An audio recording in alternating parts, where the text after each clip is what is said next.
to It's Our Time with Scott Ryan, and today we're going to spend our time with two Lynch disciples. I don't know, whatever it is in a religion. If only I was a religious person, I would know what to call people who were religious. But we're going to talk about what Daniel Knox is pulling off once again. It is happening again.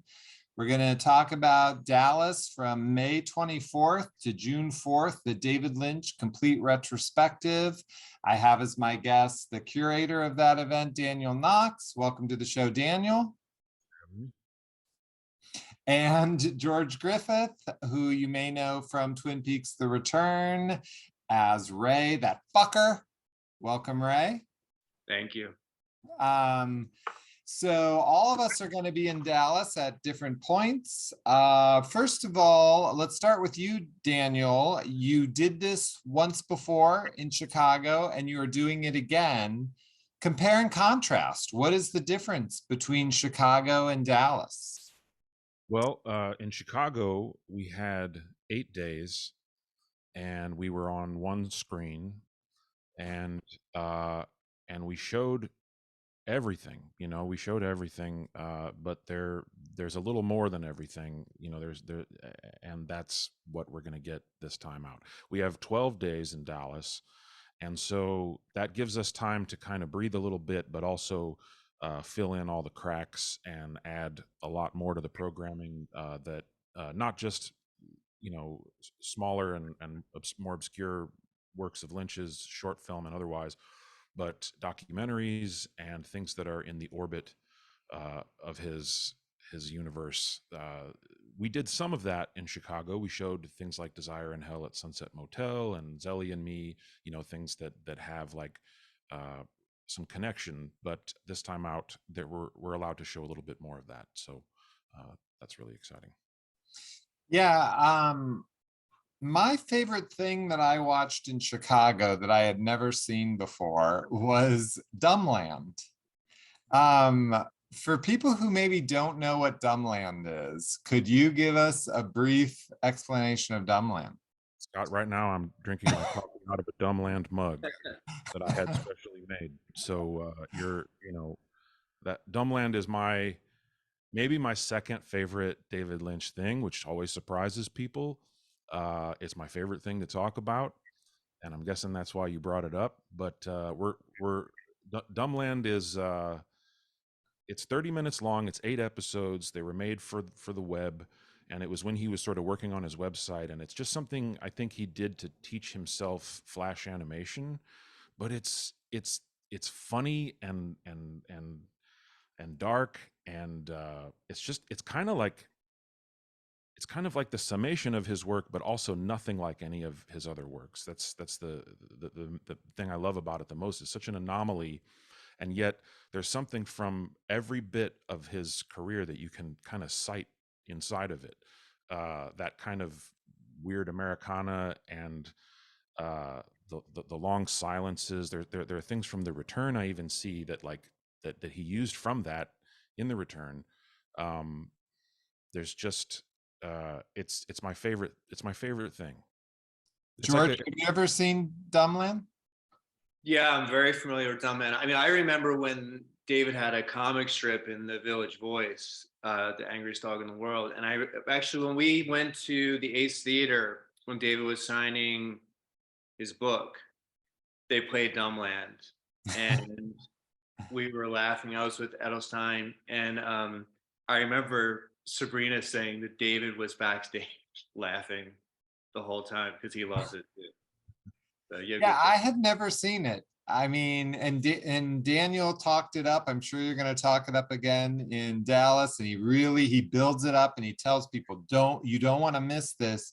No. And just hearing the audience laugh, like, I don't know if I would have enjoyed it if I watched it by myself at home. Maybe I would have, maybe I wouldn't have, I can't say. But in that, the way it played in Chicago, it was huge laughs, and it was hilarious. That's great to hear, because I had the DVD, so I had largely a solitary experience with it. So watching it with a theater full of people where some were unfamiliar with it, and some people clearly it was their favorite thing. It was like a great mix, but people were laughing a lot. That's one of the things that was so great about showing it in Chicago. We in that context we played it after the short films, the Janus short films program, which are all fairly kind of like dark and serious, and there's humor in those too, but like to me, pairing those two things is like the ridiculous and the sublime like together, and uh uh it's such a singular sense of humor, and watching it alone is such a different thing than watching it with a crowd of people who share that singular sense of humor, you know, through osmosis of watching all these things together. And yeah, I just it's and it's so simple. It's just line drawings. It's just black and white line drawings, but seeing that blown up on the big screen really is it really does make a difference. Definitely. I mean, it was incredible. George, what do you want to see at this retrospective? If you know he's playing every time David Lynch picked up a camera, he's going to play it. What have you not seen on the big screen that you would say, oh, you know what? I gotta see this, or maybe you haven't seen it in a long time. I think I'd like to see the missing pieces. I'm looking forward to that a lot on the big screen. You know, I live in a really fortunate world because in Los Angeles we get to see a lot of screenings of David's films, and I attend all of them. You know, I always have. And you know, but like I like going to see them. I like going to see them with other people, you know, because I'm a rewatcher of film, and especially David's movies. And so I spend a lot of time alone with them, and I love having like a fresh experience with, because the audiences respond to them differently every time, you know. And I think that's one of the huge benefits of like what's going to happen in Texas is like, I don't know how you could miss that if you're a fan of Lynch, you know, because it's extraordinary programming. Um, and when Daniel sent me the program for the Chicago one, I just could barely get my head around it because I was like, talk about like blissed out. I was like, I can't imagine a week like that, but also being with the people that are being summoned to it, and feel like compelled, like they have to be there. You know, when I saw The Return at the museum in New York at MoMA, that was extraordinary. That was 3 days with all these people. It was the worst blizzard like in years. Like everything was shut down, and it was every day, 6 hours, packed, coffee, pie. It was amazing, and you know, the return was still relatively new at that point, and seeing it with other people and having that experience was amazing. You know, but like I love seeing Eraserhead with people. I love seeing Blue Velvet. Like those I'm really looking forward to too. Fire Walk with Me plays pretty frequently, and I always go see that. I love seeing that with people. People react very differently to that every time I go see it. And it's exciting to me. It changes things. It's also what I think is one of the draws that makes people keep going back to them and wanting to keep discussing them, is that I think new things become illuminated um, when you just share like a consciousness like that with a group, you know. Daniel, explain how there'll be 35 millimeter and DCP and what the difference of that is and how that's going to work out in Dallas. So the interesting thing about Dallas is their main auditorium is where we'll be, you know, watching most of the DCP programming. The upstairs theater, which is fairly sizable screen, is where they have their 35 set up, and but we're going to be kind of watching a whole lot of different kinds of media. There's going to be 35 millimeter. There's going to be DCP. There's going to be laser disc. There's going to be VHS. Uh, you know, no beta or anything like that. But, you know, But maybe, I don't know. Still time yet to tell. But I personally have not been to the Texas Theater, but everything that I've been reading about it is really exciting, and it seems like a really beautiful space, and that's where they caught Lee Harvey Oswald. Yeah, they're not going to catch us though. George, I why do does want to sit in his seat for Inland Empire. I do want to sit there for that. I have and this. will that be the new 4K? Yes, it will. Yeah. I didn't watch that one last time in Chicago. So the two that I want to see this time, not that anyone cares, but if you're keeping score, I want to see Wild at Heart and Inland Empire. Last time I watched Blue Velvet and Straight Story, but because I'm at my table selling, because I will be there, a good time to hawk, selling my Fire Walk with Me book and my brand new Lost Highway book. And so come out and I will sign them for you. And maybe if we have some of the people from the book, they'll sign them. So those will be on sale there.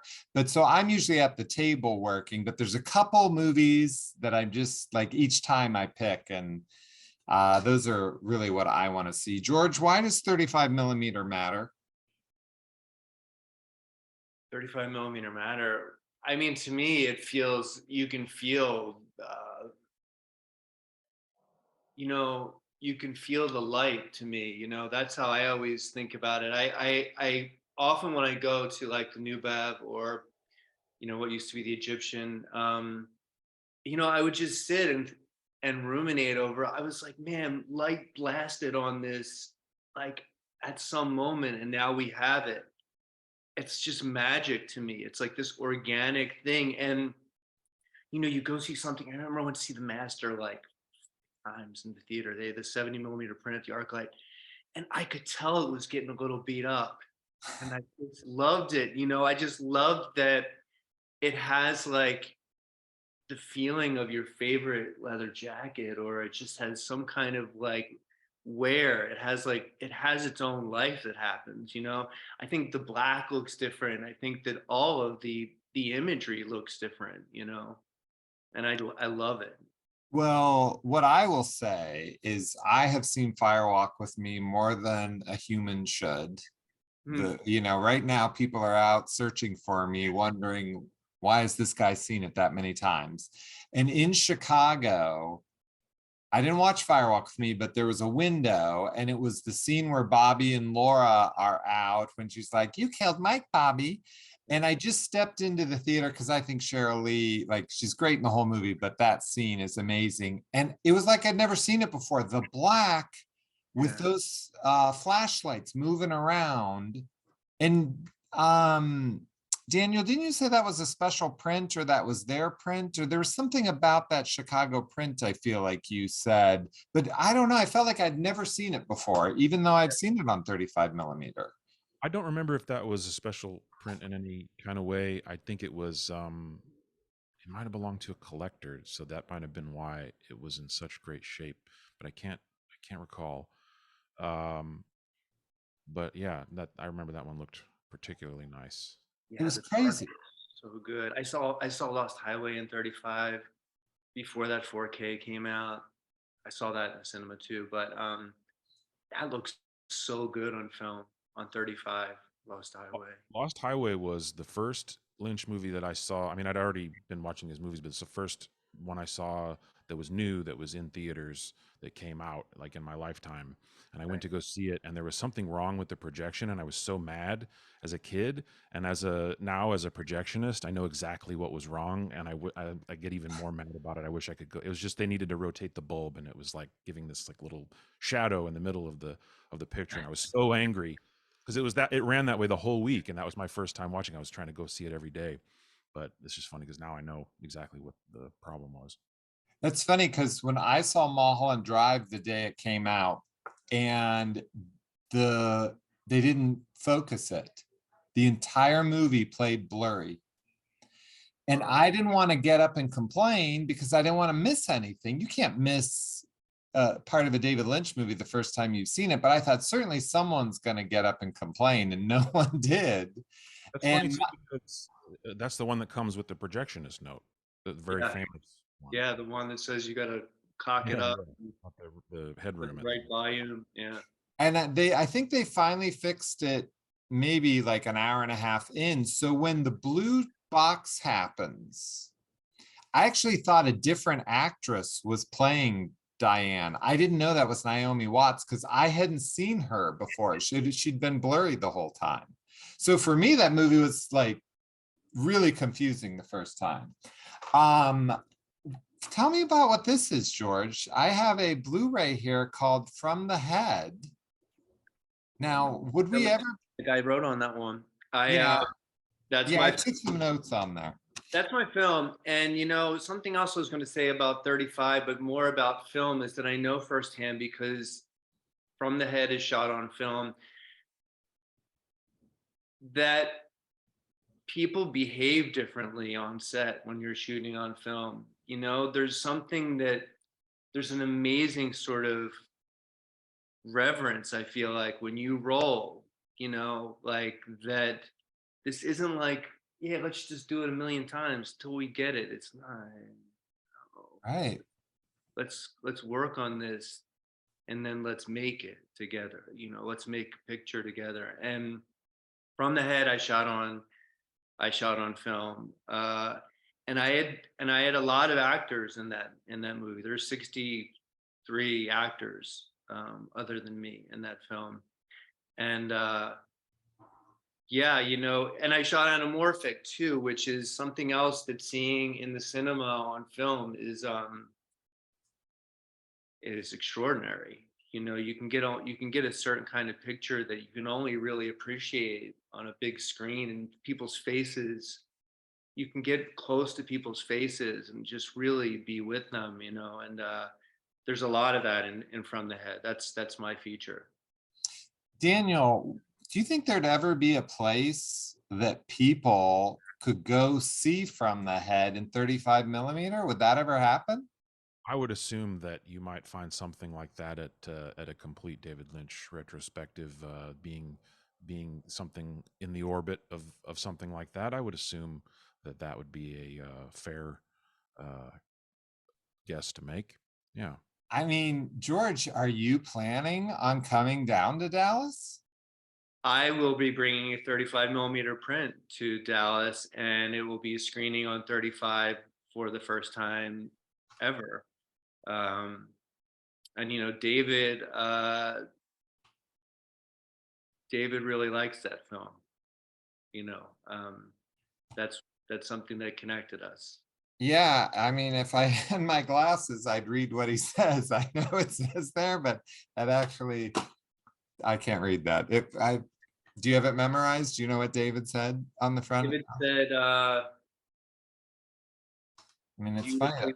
beautifully written, beautifully directed, beautifully acted, beautifully filmed. And it is true. So what day will people be able to see From the Head? Now get this, folks. Are you listening? For the first time ever on the planet in 35 millimeter. This is a world debut. What day, Daniel, will this be playing? That would be May 31st, I believe. So I don't know. I think there's a lot of things that are going to be there, but to me, this is very exciting. I have seen the film. As some of you or none of you know, I'm working on a book about 90s films right now. And in the middle of watching just 90s films, I watched this movie, and this is a 90s movie. And you even said it in the 90s. Is that why you said it in the 90s? Because you felt that it had that feel of a 90s movie, or did you just like the 90s? Both and some more. I also I said it in the time that I worked in the bathroom, so I felt like I was an authority on that year. And I didn't really want cell phones, and I didn't want that culture. That was something that changed everything. And I wanted it pre phones. It was also a very specific time in New York City. 1995. It was a little bit more dangerous and a little shadier in many ways, and you know, Rudy Giuliani was a thing, and it was altering the landscape, and those clubs, like the club that takes place in, were under fire. They were being closed down, and that was sort of something else that was happening in the middle of the general cosmetic cleanup that was being attempted at the time in Manhattan. You smell like a brewery. What happened to your face? I smell? I count like, what, 3 shot glasses over there next to your towels. It's like 3:30. Customers left those. Oh, the customers left those? They're doing shots in the bathroom a lot these days? Sing that song to the man. It's time for you to leave, man. You can't stay here. I'm playing. Besides, that fuck was looking at me sideways. Honestly, I don't know how you don't say something to a prick like that. Because I'm trying to make money. Do you understand? You probably don't, but you being here doesn't help. It's actually like the opposite of helping. Well, you'd think after 3 years you'd know how to navigate around a little obstacle like me. You know what? Fuck yourself. Get out of here. I'm kidding, all right? Wait, seriously. Listen, man, I gotta talk to you about something serious. Do you have those little candy bars with yellow wrappers? Mr. Goodbar, no. Thanks for stopping by. I'll talk to you later. But what about... I'll talk to you later. Thanks for stopping by. For those of you who don't know what the film is about, it is about a bathroom attendant, and virtually the whole movie takes place in the bathroom. But it's so much more than that, and you'll come down, you'll watch it, you'll see it afterwards. There's going to be a Q&A with George, and you can ask George questions about it. It's going to be an amazing evening, and that's just one night. We're not allowed to give away all that happens in the 12 days, okay? I mean, we signed NDAs with Showtime. Wait a minute, why did we sign NDAs with Showtime? But we wanted to give you some taste. Now, Daniel, how can people get tickets, and what's going on with tickets and the event and things like that? So presently, passes are on sale, and you can get those at thetexastheater.com. That's a pass for the entire event, which is 12 days. It's $170, but that's for 12 days of films. That's pretty good price, I think. And individual tickets will come out. I'm not sure exactly when, but pretty soon, and we'll be releasing the full schedule at that time. And yes, I mean, $170 for a 12-day David Lynch vacation is unheard of, but you're also going to get Q&As, and there's going to be actors there and crew people and things like that. So that all comes with it as well. If I bought a ticket to that week, how do they know I'm going to go watch George's movie? Like if someone buys the pass, then they can just automatically see George's movie. They don't have to like check anything that, yeah, I want to go see From the Head or whatever. I mean, if they just gotta show up. I mean, it for pass holders, it'd be first come, first serve, and then we would block off another amount of tickets, I assume. Okay. There's going to be surprises. I was just about to ask a question, then I realized, you know what, that's kind of giving away something, but we can say that there's going to be surprises that we're not going to tell anyone right now, right? Yeah, there's always going to be surprises. There's going to be quite a few surprises. I would say that the main thing I would want people to know, the clearest messaging I would want to make is show up early to every screening. There's going to be a pre-show for just about, except for the non-Lynch films, although I'm doing pre-shows for some of those, there's going to be 20 minutes of shorts and clips and interviews and things that I've cut together that just sort of bring you further into the immersion of the movie you're about to watch and the time that it came out.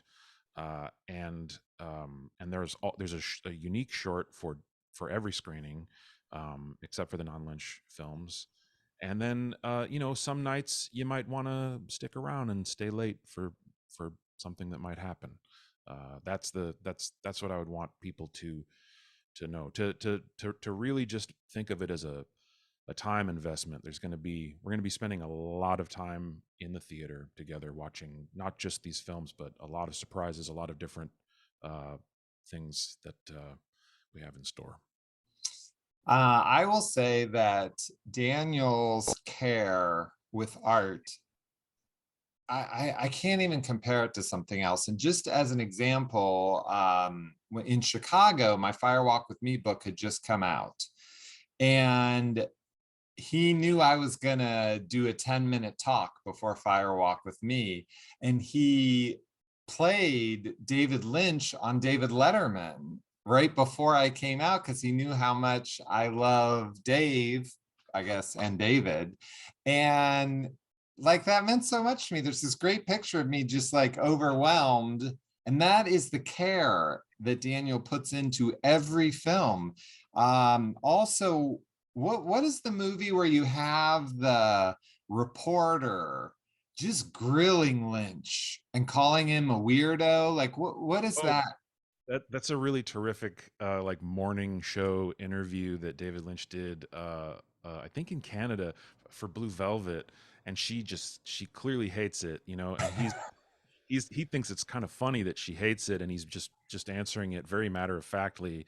And it's so great to watch that, and then see, like, you know, Siskel and Ebert's attitudes about it, which I think were very different. I think Ebert hated it and Siskel loved it. I love including things like that, like, not to be negative, but just to show sort of the world in which these things came out, like especially Dune. Like, a lot of people were really excited for Dune, and then a lot of people hated it. And I think you can kind of show what that world was like without making kind of like a tongue-in-cheek sort of like wink about its failures. I think you can just show, like, this is the world it came out in, and this is how we saw it. And yeah, I like including stuff like that. But that Blue Velvet clip is really funny. Yeah, I had never seen it before. George, have you ever seen it? Yeah, I've seen that. I just think that's such an extraordinary thing to do, though, Daniel, because, you know, I am older than a lot of fans I meet. And so, you know, I remember when Blue Velvet came out. I remember when Twin Peaks came out. I remember I'm from Philadelphia, so Eraserhead was like but like many people, you know, they just have I don't want to say myopic, but, you know, you have this really private, personal experience with the films where you see them at home. And even if you have a really good system, you don't really get them like the way the boss wants them, like with sound and the blacks that we're talking about. But that context also is really interesting. And I don't think it's tongue in cheek at all. I think it's really amazing to see how frequently with especially with things that have so much strength, you know, that the world's not always ready for certain things. You know, it's kind of like with Fire Walk with Me is a great example, where I remember that being received in a way that was confounding to me, who loved it. But now, you know, it's not received that, you know, it's being seen for a lot of its true values as art, and as, you know, these messages and things that happen. And I just think it's amazing. I will be there early for everything. Nice. I think in doing the pre-shows and organizing this whole thing, it's really important for me. I mean, obviously I love all this material, and I have my favorites, but like, it's really important for me to keep the rule of contextualize, but don't editorialize. I don't ever want to tell anybody how to feel. I don't want to direct people's attention, like, you know, make sure to watch this part of the movie, and make sure to, you know, like, I don't want to theorize. I don't want to poke fun of anything. Simply just to just lay out material that adds context and invites immersion, you know. Well, George, you had told me a story recently that I can't stop thinking about, and I'm going to try to cue it up for you and see if you can tell it. But It was an experience you had at the New Beverly where they gave a warning before the film. Do you know what I'm talking about? About cell phones? Oh yeah, yeah. Oh my God, that guy's the best. Yeah, I went to see something the other night, and he gave a similar one, and I was with my brother, and I was like, I was so pleased because I had told him the story, and he was like, "Can you just go to every theater?" Yeah, he just said that we take our cell phone policy very seriously here at the New Beverly, where cinema is art. Last night, someone took their cell phone out during the trailers, which is when we consider the program beginning. We had to ban them for life. I don't feel good about it, but they've been banned for life. Last night, someone looked at their phone. I think they might have been moving it from their pocket to another pocket. Nevertheless, they've been banned for life. So if you have to look at your cell phone at the New Beverly, where we know that art and cinema are the same thing, this is our church. Go outside to do it. A lot of people are seeing this for the first time. So let's not ruin that experience for them or for the people that are here seeing it for the 10th time. Isn't that great? Yes. I Yes. I love that attitude, and that's a thing. Like for me, as a projectionist, when I look down and I can see the little lights in the theater coming on, it always like pisses me off, and I always occasionally I would go down there and tell somebody, Yeah. that you can't always do that. A warning that I have sometimes feel like I have to give before Wild at Heart is that Nicolas Cage is in this movie, and maybe try to receive him as an actor and receive this film for the first time. Like try to just erase all of your memification of your experience with him on the internet and through other things, and just like let this experience happen, as opposed to sort of like waiting for the laugh line or waiting for the hanging on the delivery of things the way, just like let it happen.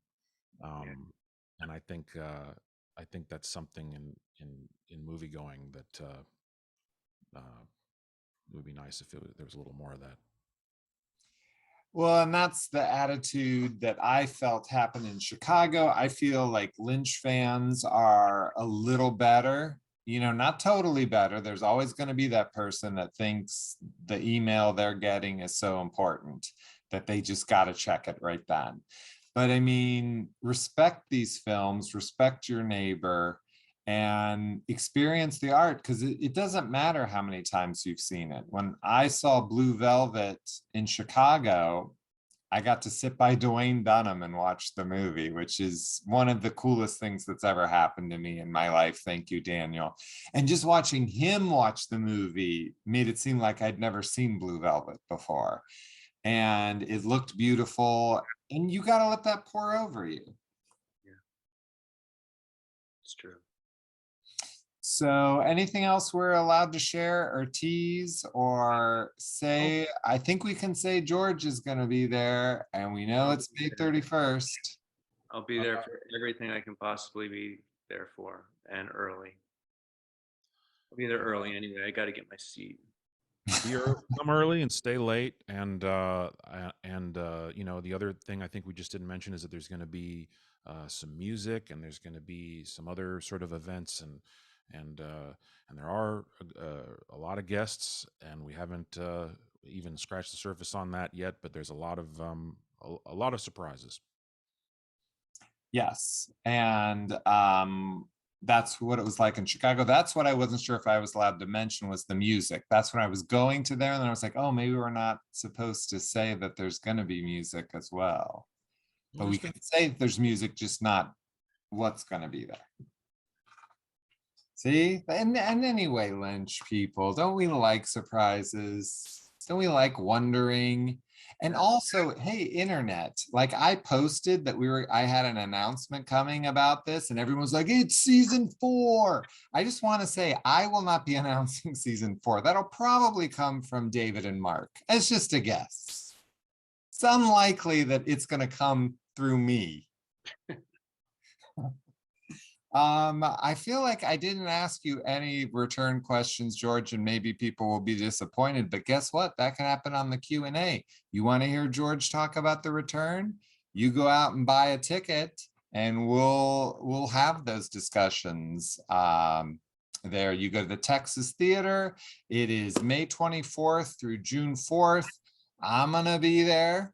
That seems like it's kind of worth it for that. Daniel's gonna be there. We know George is going to be there, and maybe other surprise people. I like it. I like it. All right. Well, thanks, guys. And we will see you all in Dallas. See you later.